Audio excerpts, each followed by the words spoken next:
মামু, সকালে একটা সালাম দিছিলাম। তো কি হয়েছে? একটা সালাম দিছিলাম, মনে করাই দিলাম। এখানে মনে করানোর কি আছে? তুমি তো খালি ভুইলা যাও। দে, আবার সালাম দে। সালামু আলাইকুম মামু। সালাম শুদ্ধ হয় নাই, আবার দে। আসসালামু আলাইকুম মামু। ওয়ালাইকুম আসসালাম। একটা বিষয় নিয়ে চিন্তা ভাবনার মধ্যে আছি, যা এখন। দেও এখন। কি দিমু? সালাম দিলাম যে। আমিও তো জবাব দিলাম। এত কিছু বুঝি না, সালামই দেও। ও, এই ব্যাপার। তোর কি টাকা নাই? আছে, ঈদের সালামি দিবা না?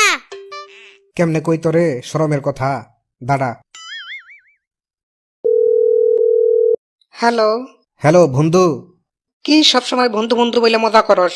আর শোন, টাকা পয়সা নিয়ে কোনো কথা বলবি না, নেটওয়ার্ক সমস্যা করতেছে, আগেই বলে দিলাম। ওকে বন্ধু, ঈদ মুবারক। হ্যালো দুস্ত। হ্যাঁ, দুস্থ জগতের দুস্থ, বলো। তুই আমারে দুস্থ কইলি? আমি কি এতটাই ফকির নাকি? ফোন রাখ। Hello hello hello. হ, হুনতাছি। তোরই তো ফোন দিতে চাইছিলাম। টাকা আছে নিহি তোর কাছে? কিছু টাকা দিতে পারবি? ঈদ মুবারক বন্ধু।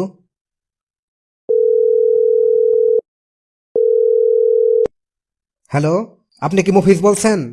দেখুন ভাই, আপনাদের আর কোনো বিজ্ঞাপন দিতে হবে না। যা কিছু কেনার সবকিছু আগেই কিনে ফেলছি, এখন হাতে টাকা নেই। আরে বন্ধু, আমি এখানে ভণ্ড কেউ নাই, আমি ভদ্র ঘরের সন্তান। আরে আরে, কারে কি কইতাছস তুই মুফিজ? আমি ও তুই? তুই তো আসলে দিন দিন কানা হয়ে যাইতেছস। কে কল দিল না দেখে রিসিভ করস। তোর নম্বর তো আমি গত মাসে ডিলিট করে ফেলছি। তুই তো কল দিয়ে টাকা চাস। আমারে কি তোর ফকিন্নি মনে হয়? ঈদের শুভেচ্ছা জানাইতে গেলেও তো তুই সন্দেহ করস। আচ্ছা ভালো থাক। ঈদ তোর বাপ। কি বললি তুই? তোর বাপের নাম মুবারক না? এই জন্যই তো কইলাম ঈদ তোর বাপ। ফোন রাখ তুই।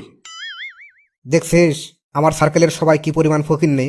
একটার কাছেও টাকা নাই। মানুষের কাছে টাকা থাকবো না কে? কি বুঝাইতেছ আমারে? কি বুঝামো আর? মানুষের কাছে টাকা নাই।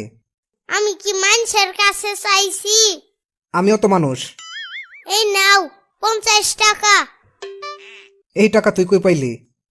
মা দিছিল ফকিরের ভিক্ষা দিবার জন্যে।